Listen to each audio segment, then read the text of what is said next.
Hello, my name is Selena. And my name's Theoni, and you are listening to Piping Hot. Another week, another episode.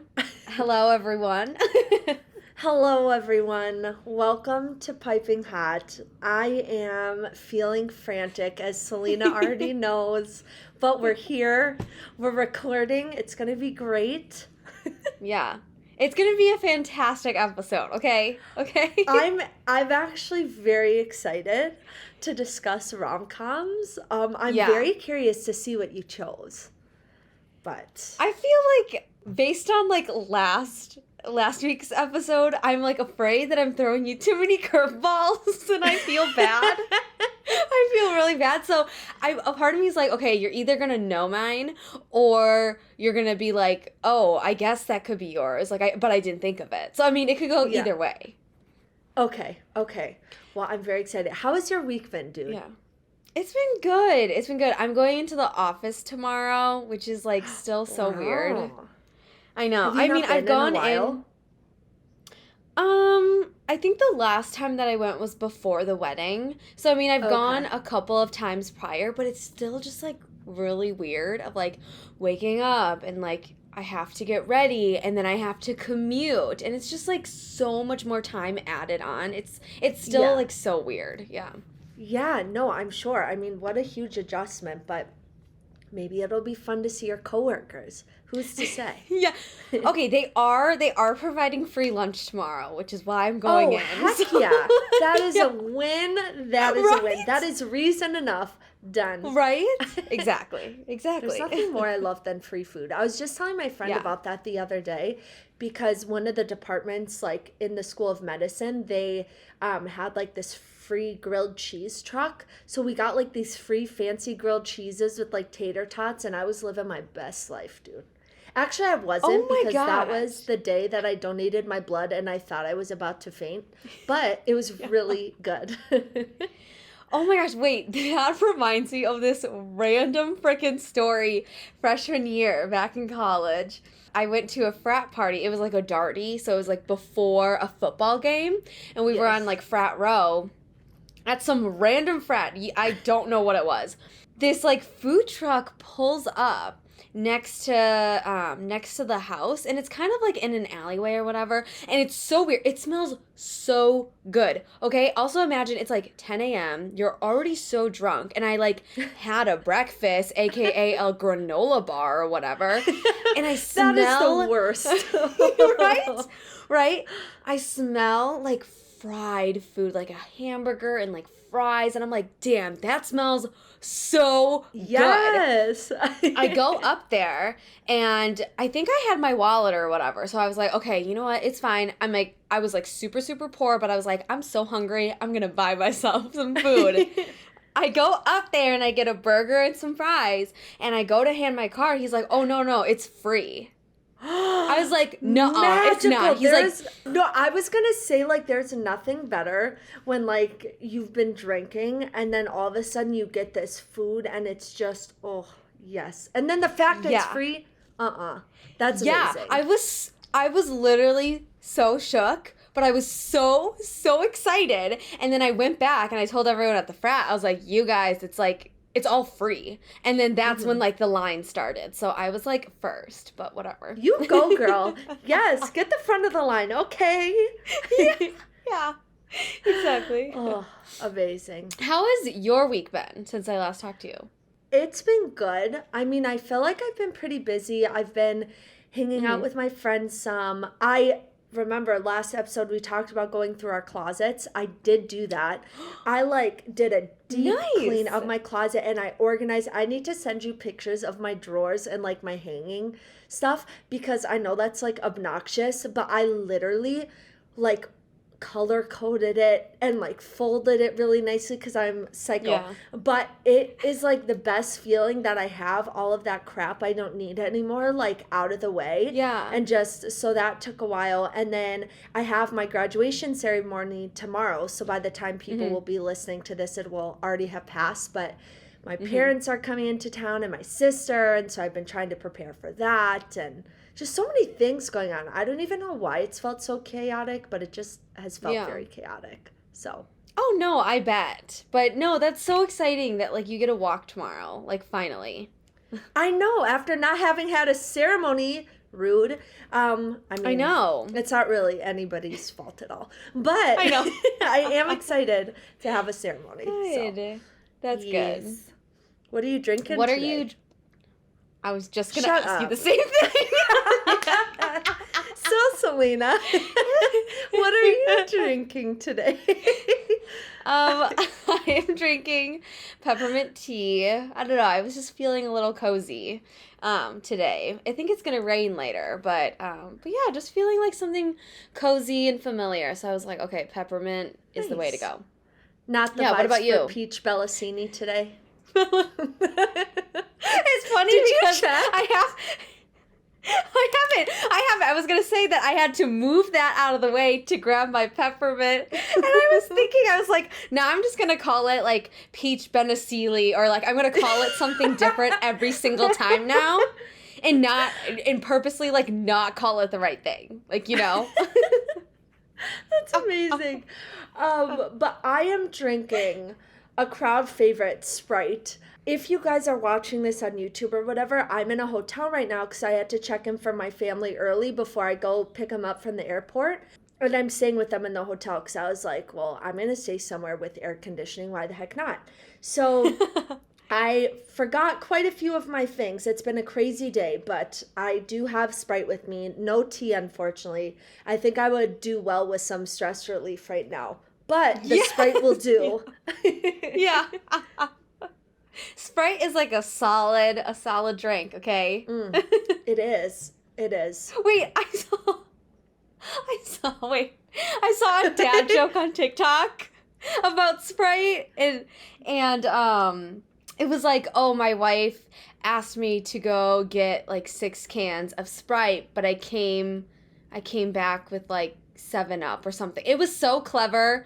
And it was like a wordplay, but it was so funny, and it took me so long to understand it. But it was basically just playing on the fact that, like, he got 7-Up, but she asked for 6 cans. I don't know. I'm telling it so badly right now. I'm sitting here, like, trying to understand what the joke is.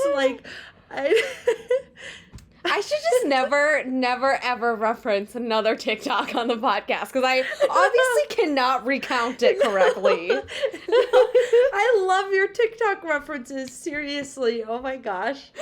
Oh, my gosh. Okay, I will send it to you. It is funny, okay? Trust me. Amazing. Okay, I'm ready to just crack up.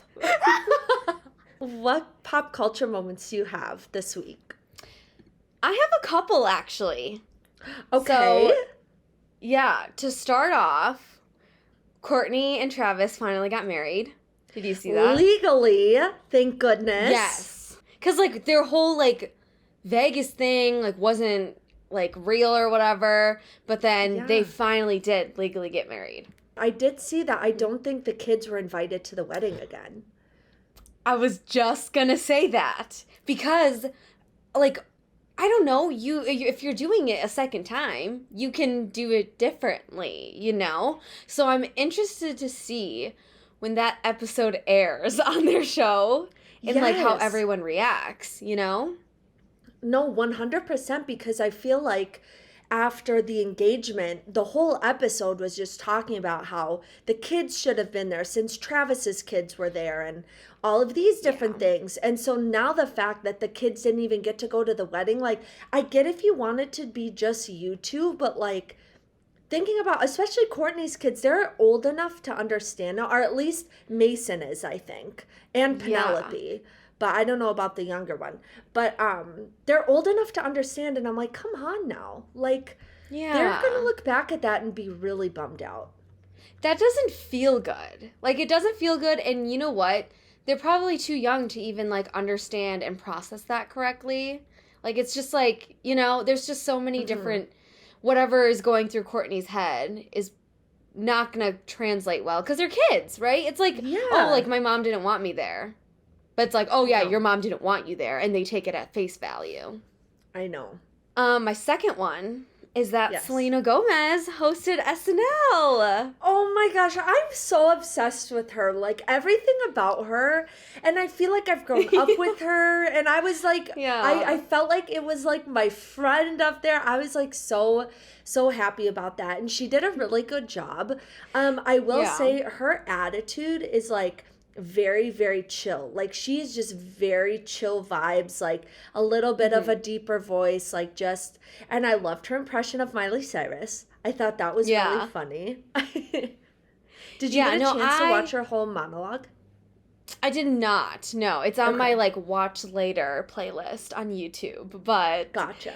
I was so excited to see her do that because I was like, I feel like she should have already done it at this point, you know? Like, I feel like she was already big enough to do it. Maybe she, like, was she a musical guest on SNL, but she's never hosted? Gotta be. There's gotta be something. There's no way she's Okay. never been on SNL before. That just Yeah, doesn't seem like it would be accurate to me. That's why I was thinking, I was like, it feels weird that this is like her first time hosting because I feel like she should have already done it or she should have already done something of the sorts. But I did see a little snippet of the skit with her and Post Malone like messing up his one single line that he had.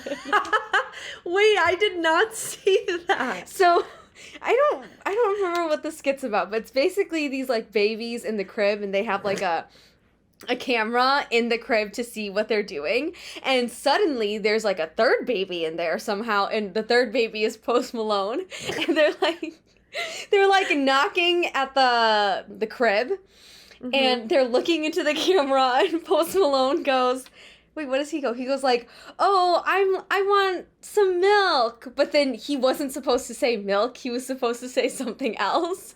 And so he goes, oh, I want some milk. Oh no, I want some food. And then he like laughs and it's very clear he fucked up.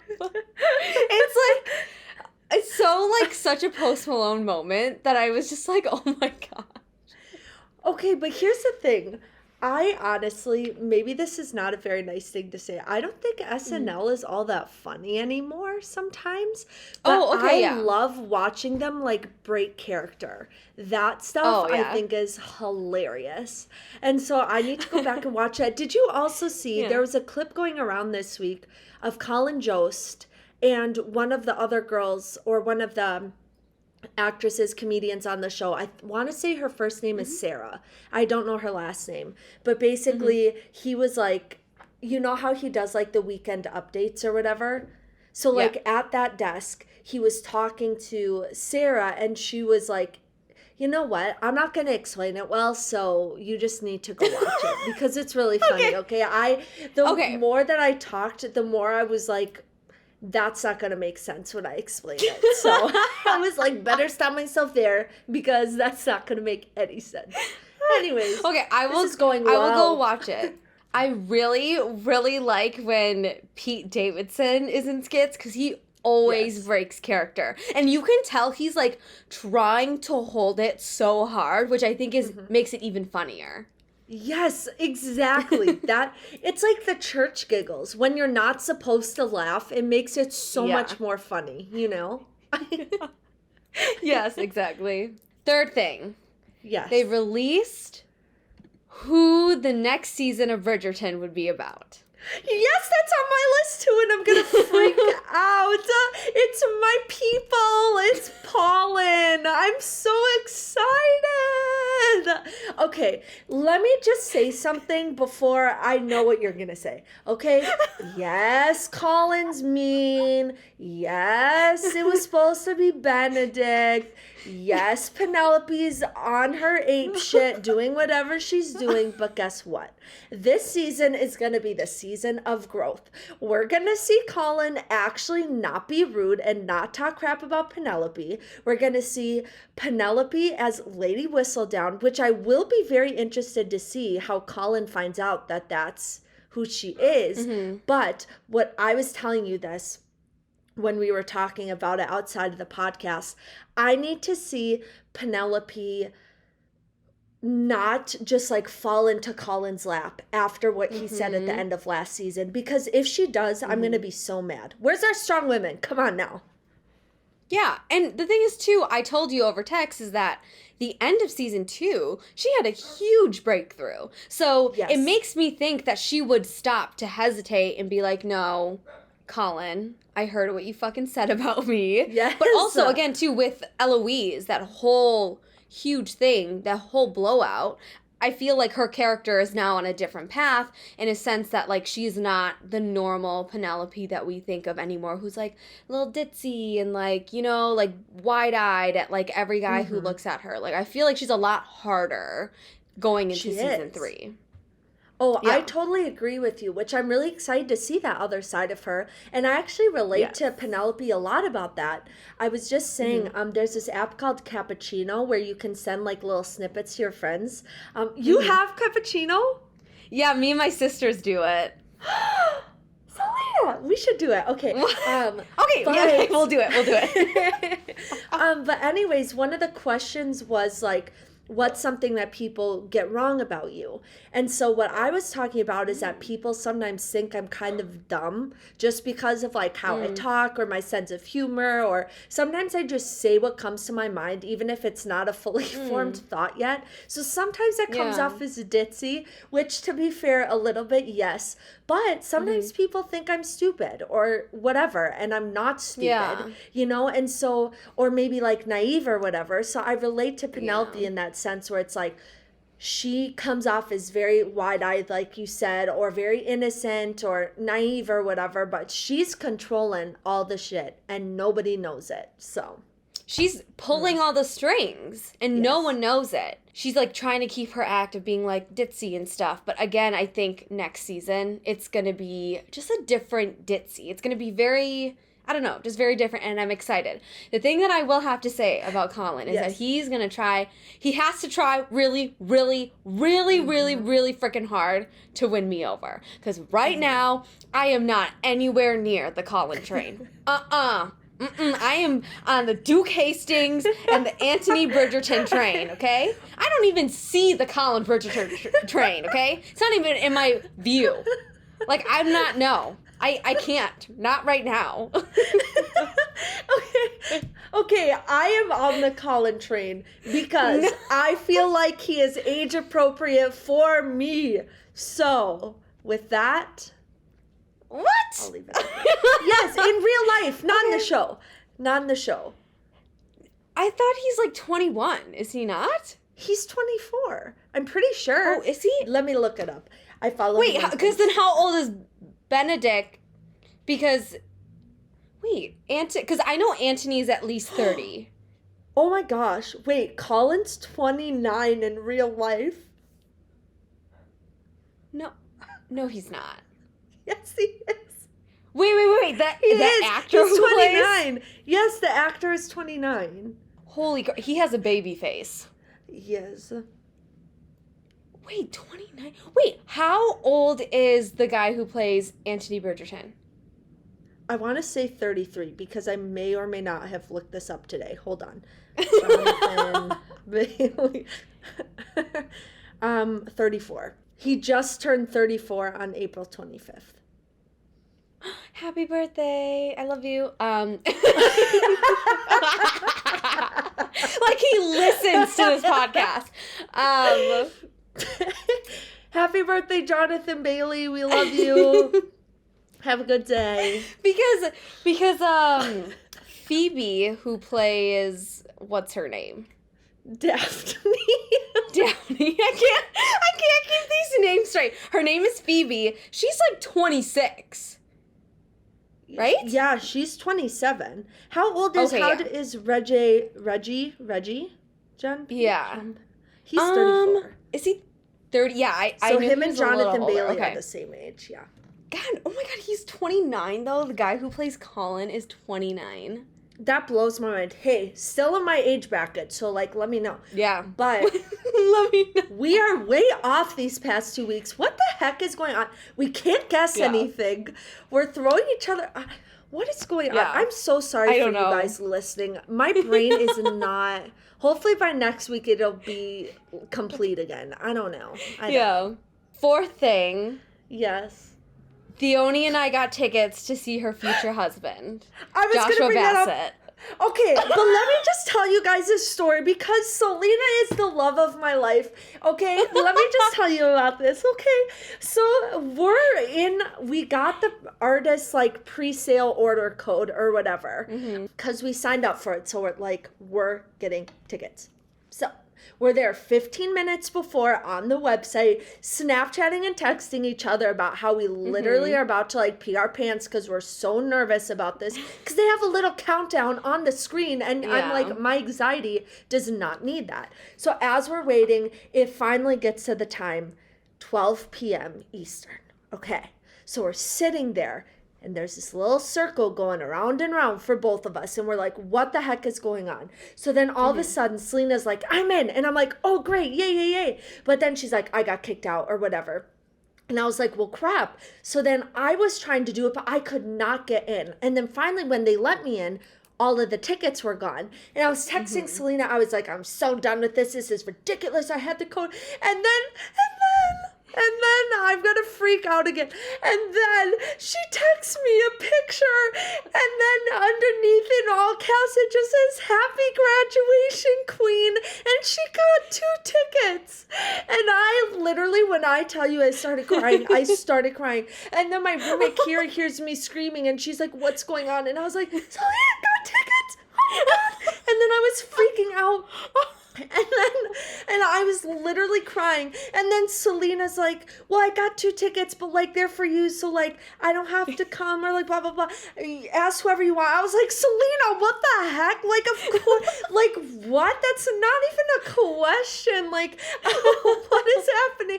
So I am basically the happiest girl in the whole world, and I'm gonna go see Joshua Basset, and it's gonna be the best moment of my life. And I'm just crossing my fingers that Selena's able to make it out here, but obviously the tickets are for the Boston show because there wasn't really any near Minneapolis, and so that's how it worked out. So I'm hoping Selena can come, crossing my fingers.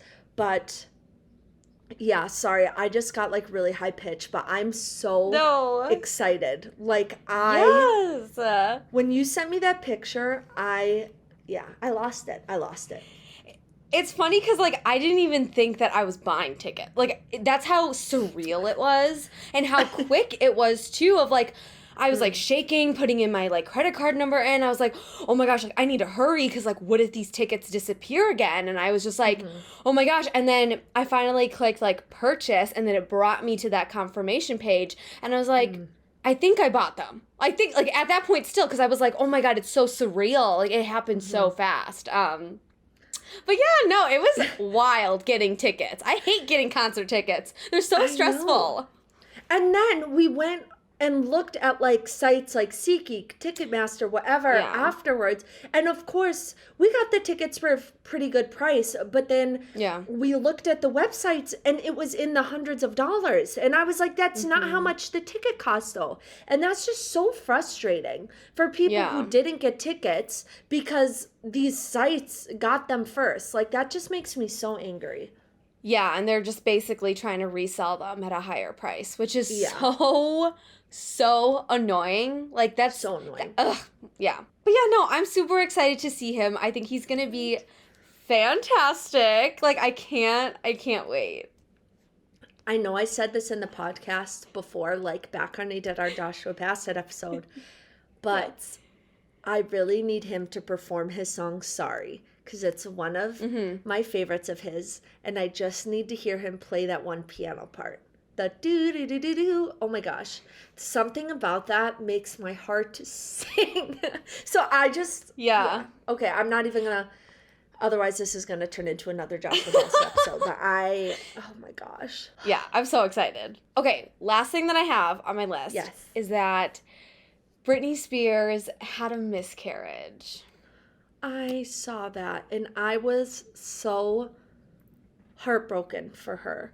Same. Especially, she just got out of the conservatorship and she's finally able to have another kid like she wanted, and with her fiance and all of these things. I know. There's no, that loss, I can't even like fathom it. Like until until you have a miscarriage, I don't think you can understand what that feels like. I just want her to be happy. Like, the universe needs to stop fucking with her and just give her happiness. Like, I felt like I was that guy. Happy? Yes, I felt like I was the guy literally yelling, like, leave Brittany alone. Like, just leave her alone. Like, I just want her to have everything she ever wants in the universe. And, like, this is the last thing that she needs. And I was just like, oh my God. Like, I know they can try again. And, you know, they can... This is not like the end line for them or whatever, but it just sucks. It sucks to like have something that you really, really want in your grasp and then it's gone. Yeah. And obviously you can be a mom of like different kinds at any age, but like of course it gets more difficult to do that naturally as you get older, of course. And so I wonder what they'll decide to do, and I hope they figure it out and are able to have a kid together, however that ends up happening for them. But yeah, just wild. Yeah. So that's it for my pop culture stuff. Do you have anything on your list? Not that you haven't said already. So, because my two things were the miscarriage and then Bridgerton season 3. So you already hit it all, girl. So then we should dive into the episode topic for today. Yes! Like Selena said, we're going to dive in now, but of course we have to include our honorable mentions because that's just who we are. So I have about 7 on my honorable mentions list. However, this is not an exhaustive honorable mentions list, but I could not do 19 honorable mentions like I did the last episode. And I'm not even 100% confident the one that I'm going to discuss is my favorite because I love rom-coms. And there were just too many to think about that I had to decide and just like go for it at some point because I was like, I want to talk about all of these. It's a problem. Yeah. So. Okay. I'm ready. Okay. So the first rom-com on my honorable mentions is Letters to Juliet. I have not seen that movie in so long. Holy crap. And I don't know if that counts as a rom-com or just like a romance movie. I'm not sure. I would say it's a rom-com. Okay. Because I tried to like weed out what's a romance movie and like what's a rom-com. So like I didn't include things like The Notebook or whatever. Yeah. The second one on my honorable mentions is 27 Dresses. And I know it's basic, but I freaking love that movie. Also, James Marsden is the DILF of my dreams. I love him. And he doesn't get enough credit. Seriously, have you seen him in Enchanted? Have you seen that movie he's in called The Best of Me? No, but he doesn't age. That's the thing. He does not age. And I don't know why I called him the DILF of my dreams. That's actually making me really uncomfortable. That came out of my mouth.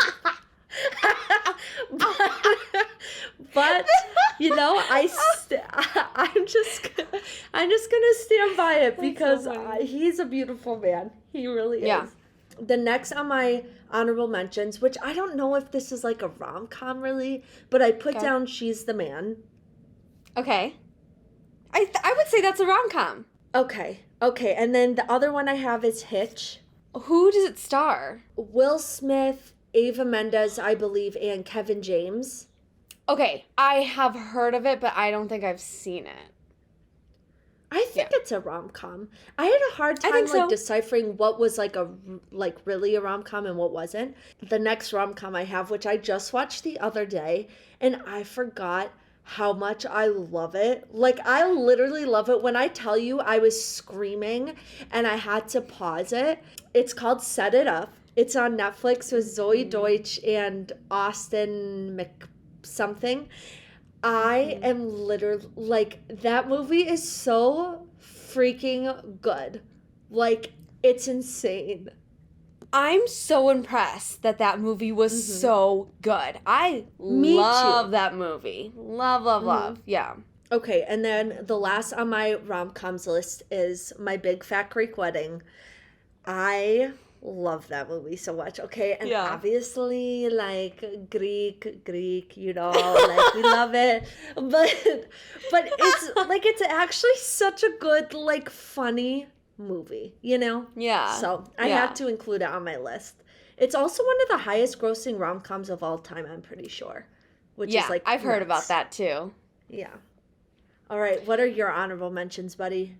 Okay, I don't have a long list, but I have 3. So the first one is Set It Up on Netflix.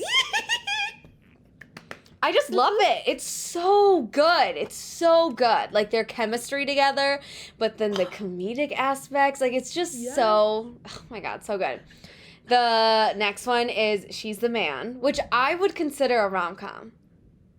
Oh my gosh. Wait, look at our list. Okay. I know, right? But yeah, no, because I think She's the Man is, like, just a classic. Like, such a classic. I dressed up as that for Halloween this past year. You like, did. I literally love them. You like Gouda? It's so funny. It's so like, good. It's so funny. The last one on my honorables mentions is The Proposal. I knew I was forgetting something. I knew it. Yeah. Oh my God, I'm so mad at myself. Selena, oh my God, wait. I'm having a moment. I need to, like, go. Oh my God. Okay. I knew I was forgetting something. I felt it in my soul. I said that before I started saying my honorable mentions. You don't understand. The Proposal is one of my favorite movies of all time. I'm not joking. It's so good. I'm so mad. I should have put it as my, like, one I'm... Are you rethinking your list now and you're, like, number 1? No, I just can't believe I forgot about that because I genuinely, like, my family knows I love that movie. I watch it all the freaking time. You know, it's hilarious. So funny. Oh my gosh. And Betty White's iconic. I freaking love her. I know. Another rom-com I forgot about. Have you seen The Ugly Truth? I have with not. Katherine Heigl and Gerard Butler. You would die. You need to watch that movie, Selena. Okay. You need to watch it. Okay. Wow, I'm sorry. I just had a moment. Like, I'm really mad at myself, but it's fine. Okay, I'm trying to think what your number 1 is after hearing all your honorable mentions. Like, I don't know. I feel like a little stuck. Like, maybe your favorite is, like, something I wouldn't expect. Well, I wouldn't say that. I think you definitely could. You definitely could suspect it or expect it, or what's the word? But yeah, do you have any guesses? How to Lose a Guy in 10 Days. Just go with it. I think that's it. Like, I'm trying to think of other, like, rom-coms. I don't know. I guess those are the only 2 that I'll say because I don't know. Okay, so the rom-com that I would like to discuss, which is also one of my favorite movies of all time, not quite beating The Proposal, but that's okay. 13 Going on 30. I should have known. I'm angry at myself. No, don't. I don't know if we've ever really even talked about that, but I love that movie. We definitely did talk about it on the podcast before, very briefly. Yes. Remember when we were talking about J-Lo? That's why I said I should have known. Yes. I love this movie. Like, everything about it to me is just amazing. Oh, I love that. I love it. Okay, so for those of you listening, I'm going to just read a quick synopsis if you haven't seen it. If you haven't, go see it. Go see all the ones we listed because they're all awesome. Okay. This synopsis I got from IMDb because I didn't, like, rewatch it for the podcast because I've seen it, like, so many times I haven't memorized, but here's the synopsis from IMDb. A girl who's sick of the social structures of junior high is transformed into a grown-up overnight. In this feel-good fairy tale, teenager Jenna wants a boyfriend, and when she's unable to find one, she fantasizes about being a well-adjusted adult. Suddenly, her secret desire becomes a reality, and she is transformed into a 30-year-old. But adulthood, with its own set of male-female challenges, isn't as easy as it looks. And so this movie stars Jennifer Garner and Mark Ruffalo as, like, the main 2 people. Yeah, and it's really, really fantastic. I mean, their chemistry is so good. The casting is just fantastic in this movie. Like, even Judy Greer, who plays Jennifer Garner's best friend, she always plays the mean girl, but she is like a fantastic actress. Just everyone in this movie is so good, and I just love the way the cast interacts with each other. But you've seen this movie before, correct? I have, and I haven't seen it in a long time, but I remember like loving it and just being like, I wish I was a grown-up. Like, I wish I could do that, go into a closet and be a grown-up right away, because obviously no one wants to be in middle school or no one wants to go through high school. But now that I'm thinking about it, I'm like, oh my God, I wish I kind of like took my time in middle school, like, or high school, you know? Because it's like, being a grown-up kind of sucks, and I just like, just to chill as a kid, you know? No, 100%, because I feel like that is kind of a theme of the movie, right? It's like she's trying to grow up so fast because of all the drama of middle school, and yeah, I think that's one of the reasons why so many people love it, is it's so relatable. Like, we all remember going through like awkward, just like what felt like the worst thing possible in middle school, you know, and now living life, you're like, honey boo boo, you did not know what was gonna hit you. But like, I know. It seemed like the world was ending at the time, and you hope to grow up and just have a life or whatever, but you only have one life, you know, you gotta take your time with it. One scene that is like cemented in my mind, like the one scene I think about when I think about that movie is that like dance scene. Yes! Of course I was going to talk about that. It's one of my favorite scenes. It's so iconic. And one of my fun facts, actually, Mark Ruffalo almost turned down the role of Matt because of the dance scene. He was like, I don't want to do it. This is too intimidating. I don't know how to do that. Which, knowing Mark Ruffalo, I could totally see. Oh, yeah. Mark was like, not for me. Yeah. Another scene that I love in that movie, and I don't know if you remember this, those of you listening who have seen the movie recently or maybe remember it really well, when she goes over to her like boyfriend's apartment, even though she doesn't even know it's really her boyfriend, and he's the hockey player, and he starts doing like, she's like, oh, want to play a game? You have like Monopoly or like whatever? And he was like, oh yeah, I'll play a game, blah, blah, blah. And he's being all, and she's like, what are you doing? You're kissing my ear, like that tickles. And she's like, what are you, it's like so cringy. And then he goes to turn on music, and he turns on Ice Ice Baby, and he does this thing where he takes like a pretend stick, and he goes, shh. And then he does this really stupid like laugh where he's like, and he's like doing like a striptease, and it is like the most cringy scene ever, but it's so funny because she's like, what, how did I get here? Yeah. Like, it's so like, bad. What is happening right now? Yeah.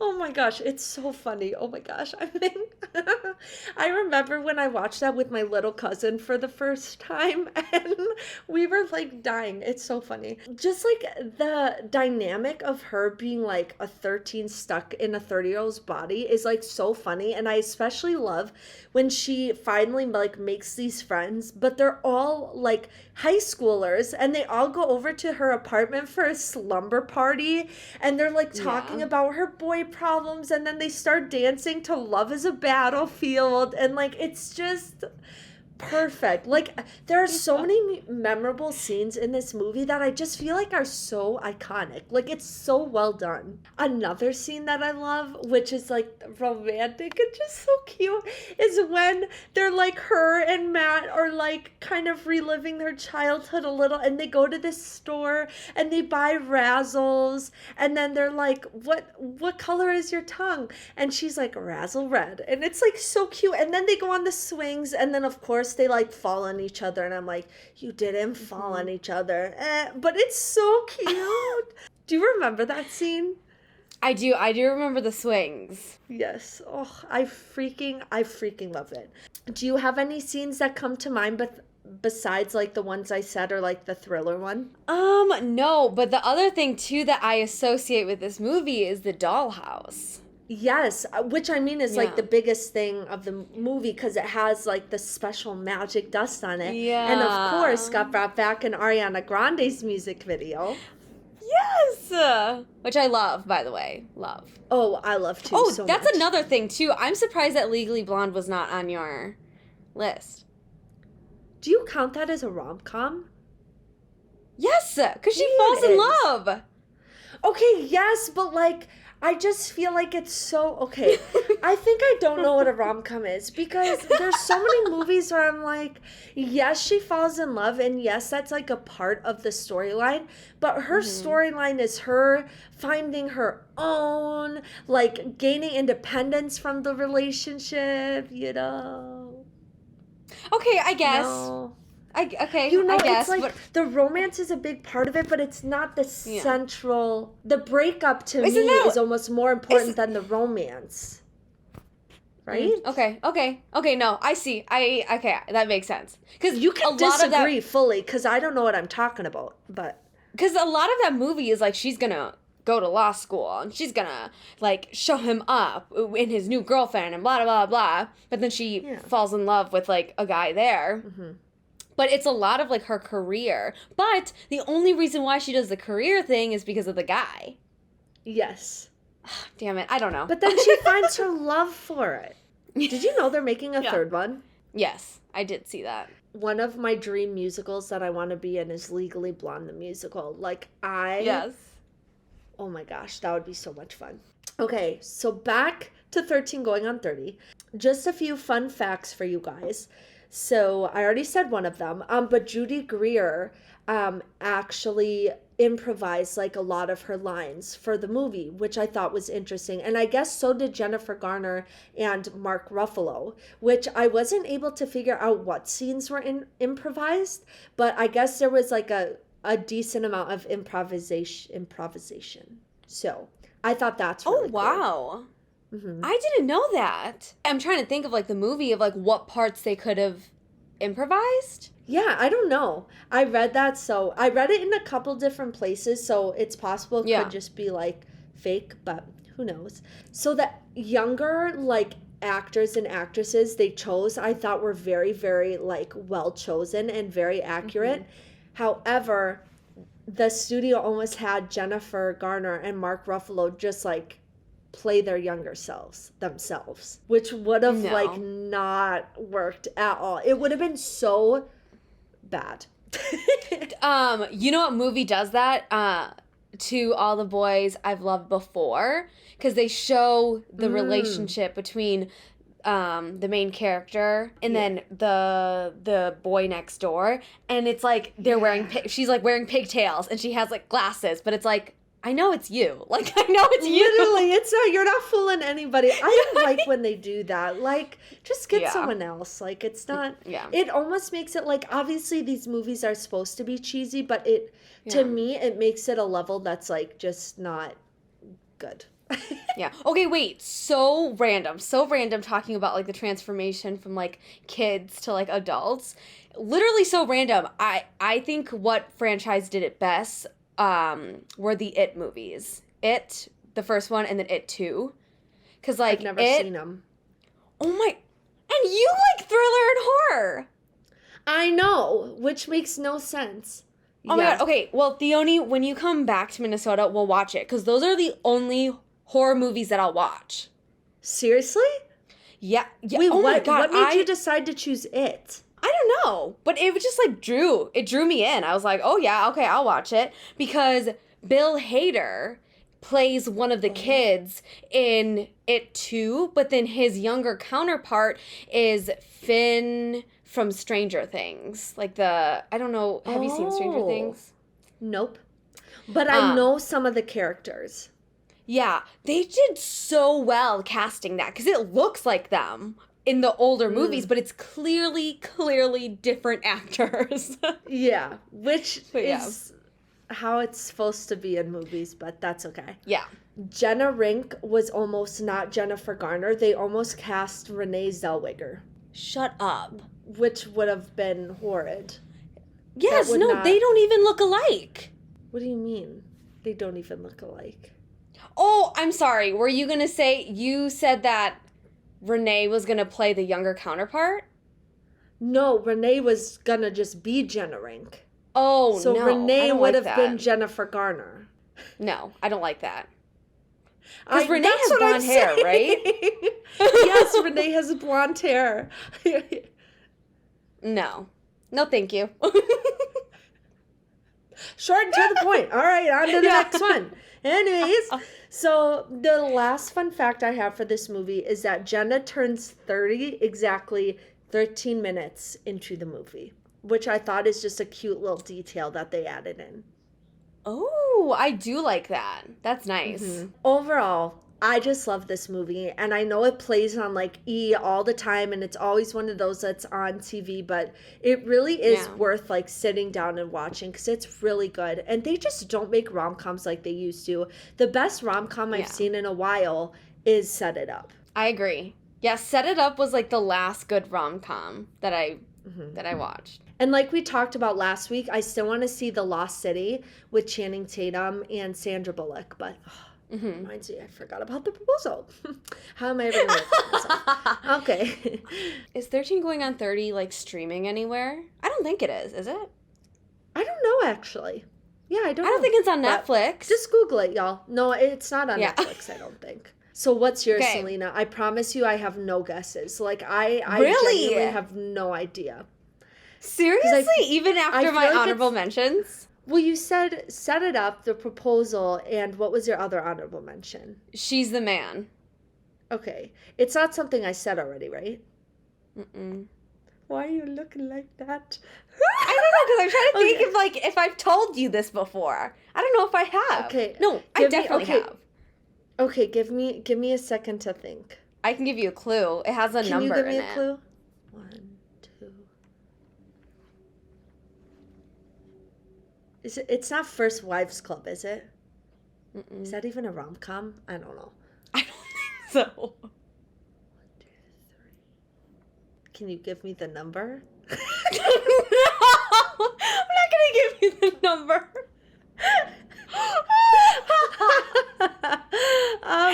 Can you give me a range for the number? Just tell me. I can't do this. It's double digits. Okay, 11, 12, 13. Is it 17 again? That's not a rom-com. No, but that one's fantastic. That one's good too. 20, 21, 22. Did I say the number already? Yeah, you passed it a long time ago. Oh my god, just tell me what it is. I don't know. Okay. I'm going to hate myself when I hear this. My favorite rom-com is 10 Things I Hate About You. You guessed that for mine. What the Why did I say that? I said for you, I said How to Lose a Guy in 10 Days. Oh. Yep, you sure did. I'm so dumb. Selena, help me. I'm graduating tomorrow. This is not allowed. Oh my god. I literally skipped number 10 when I was counting. I know you didn't even say number 10. I know you did because I noticed. I noticed you didn't say 10 and I was like, okay. Wait, have you seen that movie? Of course I have, with Heath Ledger and Julia Stiles. And yes. I love it. And Joseph Gordon-Levitt, let's not forget. Right? Love him. And it has Bernard. It has freaking Bernard. It does have him. It does have him. It's just... If y'all want to know about my love of Bernard, go to my TikTok. Anyways. Yeah. I love this movie. It is such a comfort movie for me. Like, I'll throw it on. And thankfully, they added it to Disney Plus. Because before, it was on Netflix, and then they took it off. And then I don't know where it went. And then they added it to Disney Plus. So now I just like play it in the background. And it's literally such a huge comfort for me. The movie came out in 1999. It stars Heath Ledger, Julia Stiles with Joseph Gordon-Levitt. And then Gabrielle Union is also in it too. I forgot that. Yeah, and then Larissa Oleynik, who she plays a sister, and then David Krumholtz, who is Bernard in the Santa Claus. My boy. As a joke, honestly, please, let's just clarify. Okay. And then here's just a quick synopsis if you guys haven't heard about this movie. Kate Stratford is beautiful, smart, and quite abrasive to most of her fellow teens, meaning that she doesn't attract many boys. Unfortunately for her younger sister, Bianca, house rules say that she can't date until Kate has a boyfriend. So strings are pulled to set the dour damsel up for a romance. Soon, Kate crosses paths with the handsome new arrival, Patrick Verona. Will Kate let her guard down enough to fall for the effortlessly charming Patrick? Okay, it's so good. This movie is, like, so tropey. It's, like, so classic of, like, trying to get them together for your own motives, but then there's, like, other things happening. Like, it's so good. I love it so much. I know, me too. I'm just gonna dive into a couple of my favorite moments in the movie.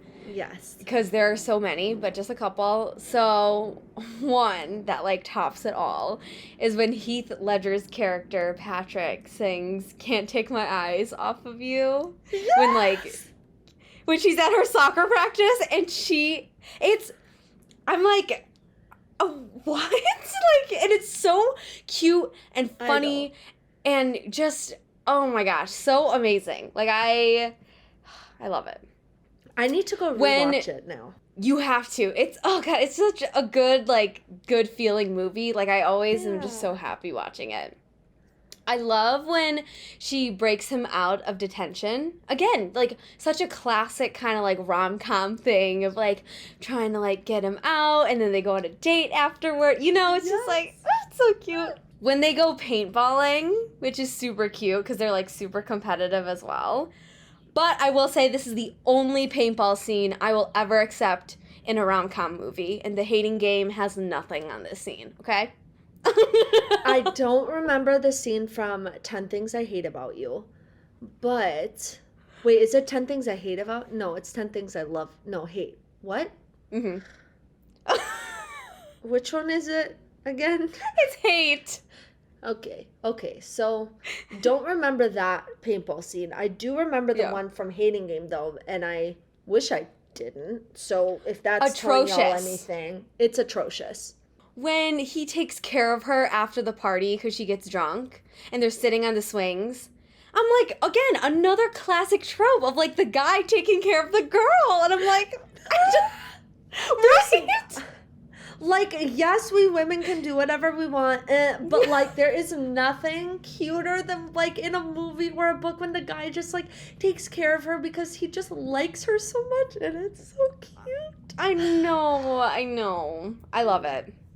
And then, last but not least, one of my favorite scenes is the poem, which is, like, the iconic scene in the movie. I literally ugly cried the first time I watched the movie, and it came to that scene. I, like, was sobbing, like, uncontrollably.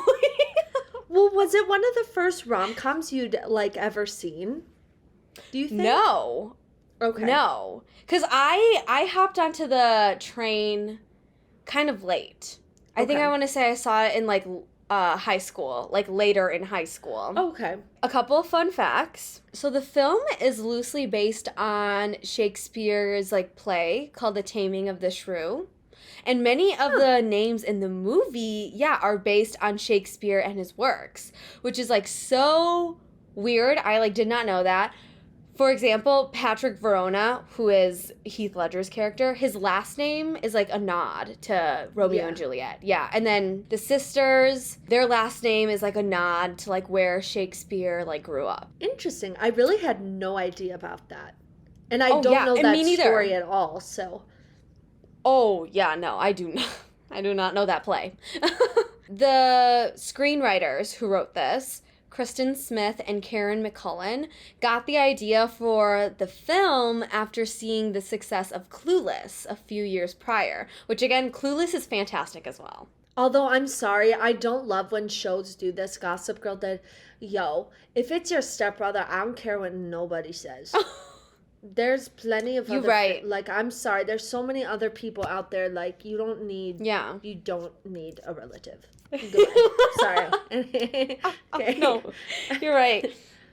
And then, fun fact, the duo, so Kristen and Karen, who were the screenwriters of this movie, they went on to create other classic rom-coms, like Legally Blonde, Ella Enchanted, She's the Man, and The House Bunny.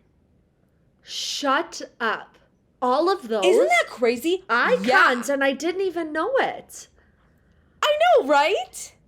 I love Ella Enchanted. I love that movie. Like, the fact that Jesse McCartney sings at the end has my heart for, like, the rest of the time.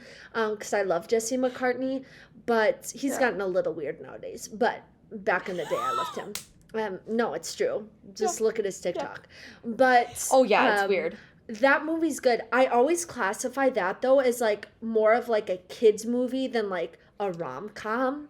You know? Yeah, me too. Just because of the story. But anyways. Me too, yeah. Okay, next fun fact. Gabrielle Union, at the time of filming, she was almost a decade older than all of her other co-stars. Which is crazy, because she looks so young in the movie. She was 26. And everyone else was either 17, 18, or 19. Isn't that crazy? But even to this day, she looks so young. It's so good for her age. Like, fantastic. No, you're right. How old is she right now? 40? Mid-40s? Next fun fact. It was really Heath Ledger singing Can't Take My Eyes Off of You. And that literally makes my heart melt. Because I'm like... Because a lot of the times they, like, make it, they almost have someone sing it where the voice doesn't even match what the person looks like. So it doesn't seem realistic. So the fact that it's actually him, I'm just like, aw, I love that. I know, right? And then another fun fact within that fun fact, they were originally going to go with the Partridge Family's I Think I Love You. But it was Heath who came to the director and was like, hey, actually, we should do Can't Take My Eyes Off of You, and then they ran with it. Which I love. Which that scene would not have been the same. Exactly. Right? I love when actors do that. Like, I know there's something to be said about, like, yes, kind of like know your role and know your place, but when you're playing a character, you get to know them. Like, you add in these intricacies that, like, no one else understands but you because you're playing that character. So the fact that I love when actors do that, especially when it, like, actors or actresses, because then, like, when it turns into something, it's just, I don't know, it's just really cool. Yeah, and you can tell it's, like, authentic, too, when they, like, decide to do stuff. So, Julia Stiles, when she was, like, reading her poem in that, like, infamous scene, those tears were unintentional, and it only took one take. Isn't that crazy? Wow. Right? That's crazy. Crazy. But sometimes it's, like, when you know you got it when you got it. You know what I mean? Yeah. Like, yeah. Wow, she must have really been feeling it. Like, she must have just been... Yeah, in a 2015 interview, she said, quote, I never expected that I was going to start crying. I didn't know why I did, whether it was connected to something going on at the time, or if I was just overwhelmed by the whole experience of making my first big movie, end quote. So it just, like, came to her. And I was like, damn, girl, because that scene would have been so different if she didn't cry. And I think especially for, I mean, correct me if I'm wrong, because I haven't seen that movie in a long time, but especially with her abrasive character, I think having that really, like, set some, like, I don't know, just showed even more emotion within her that you don't really get the rest of the movie. So I think it actually makes that moment, like, exponentially better, which I'm sure is why they ran with it, but... Exactly, yeah. Next fun fact. So, the screenwriter, Karen McCullen's high school boyfriend, actually inspired the title of the movie. She said that when they were, like, thinking of, like, what to call it, she went through her, like, old high school diaries to kind of just, like, see any, like, angsty, like, memories that she had as, like, a high schooler. In her diaries, she had, like, a list about her ex-boyfriend, basically called Things I Hate About Anthony. That was his name. And she showed Kristen, who was, like, the co-writer of the movie, and Kristen was literally like, that's our title right there. Yeah. That's Which I amazing. love. I know. Isn't it I just love the creative process so much, and, like, hearing about how things came to be. It's so fascinating. Honestly. Yeah, because it literally so many different methods could work. And sometimes, like, when you're not expecting it, it'll just, like, come to you. And it's like, holy crap. Mm-hmm. The last fun fact, and it's a juicy one. Are you ready? I nearly squealed when I found this, okay?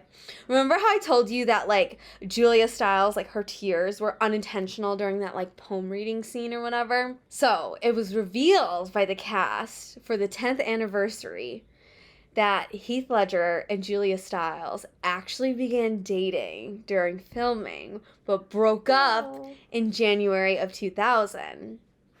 And then the director, Gil Jugner, he was discussing Julia Stiles' performance in that, like, infamous poem reading scene, and he told some news outlet that he had asked her where did that come from? And she told him, quote, I was just thinking about that person's name that she was deeply in love with at the time. But guess what? It wasn't Heath. It was Joseph Gordon-Levitt, because they dated for a little bit too. Y'all listening, my mouth just dropped. Shut up. So she dated Joseph Gordon-Levitt and Heath Ledger? Girl, give me your secrets, honey boo boo bear. Oh my gosh. Like, wow. So yeah. So was it, I wonder, did they break up prior to that scene so it became emotional because of that? Or was she just thinking about him? I think so. I think it was either or, because in her previous quote that I said, she said, I don't know why I did, whether it was connected to something going on at the time or if I was just overwhelmed by the whole experience of making my first big movie. And so her little line of, like, whether it was connected to something going on at the time, I definitely think it was about either of them. Like, something. It's gotta be. Or maybe even, like, that could so juicy. Because now I'm just like, what if there was some kind of, like, drama going on? Because it doesn't sound like she started dating Heath that long after she stopped dating Joseph Gordon-Levitt. Yeah, I don't think so. There's some spice. There's some spice for sure. Yeah, I will say, though, that every article that I read said that the cast was, like, super close and, like, their chemistry was, like, off the charts. And so they were all, like, really, really good friends, even though there might have been some, like, weird things happening, that at the end of the day, they were, like, all very, very great friends. That's so awesome. But still juicy. Yeah. Yes, still juicy. Still juicy. Yeah. Yeah, and that's it for my favorite rom-com movie. 2 amazing movies, even more discussed. Yeah. I could talk about rom-coms forever. Like, I just love the genre because I do love serious movies sometimes, and I do love my horror movies if I'm in the mood and whatever, but I feel the same way about books, where it's like I like doing those things to, like, kind of get away from thinking, get away from, like, my world, and, like, these movies can still make you feel a lot, you know, like when you said you sobbed when you saw the poem thing for the first time, but, like, it just brings you so much joy to watch these kinds of movies, you know, and just like hope and just I love it. Yeah. No, they're the best. All right, Selena, so what is our topic next week? Tell our lovely listeners. So next week, we will be doing a deep dive on a celebrity. But we're not going to tell you who right now. You'll have to come back next week to find out who we are talking about. Yes, which I think it will be very, very interesting. I'm curious to see, because I know when you do, like, a deep dive, one of my favorite things about it is, like, figuring out timelines of things. I think that stuff is so interesting. So very excited for that. Yes. Come back next week to find out, and we'll see you guys next time. Bye.